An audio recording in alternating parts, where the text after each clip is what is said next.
Hi, I'm Scott McTaggart with D'Agostino Electronic Services. Welcome back to Cybersecurity Simplified. This is our fourth video, web filtering, a very important tool. A lot of people misunderstand this thinking, well, if you want to avoid getting malware or ransomware, just avoid those sites that are obviously problematic. But even though the statistic is 3 years old, I refer back to this a lot. Something like 10% of the legitimate websites are serving attacks without even knowing it. And that's a problem. You still have to defend yourself. So how are you going to do it? Obviously, that first layer is a very important layer. You've got to do things like, what is the reputation of this domain? What category are we in?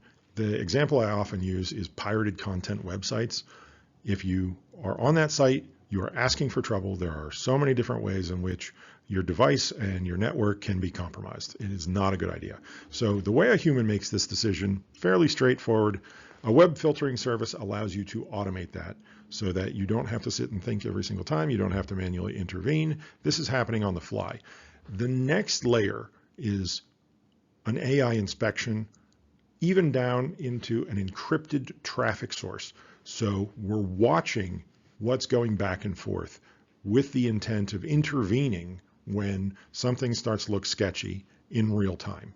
Obviously, there's a logging aspect of this where you can go back also and you can see what happened. You can audit the behaviors of the tool, but largely this is the combination of human decision making with a real-time inspection capability to prevent you from connecting to domains that present a challenge. So a lot of people I speak to think that this is just a firewall thing, and they're not wrong. That is where, for most people, this type of a service lives.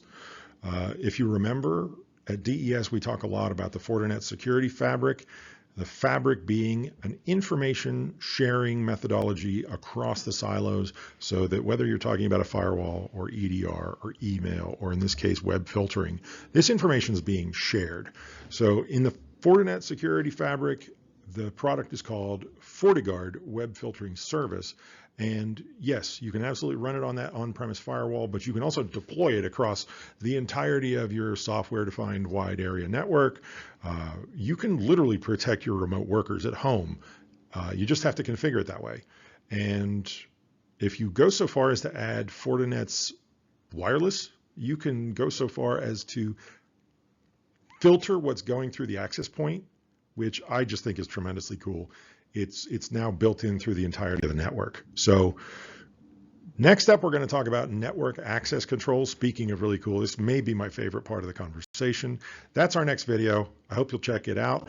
I haven't been saying this on some of the other videos, but if you need help with any of this, start at our website. There's a few different ways that you can find the information you're looking for.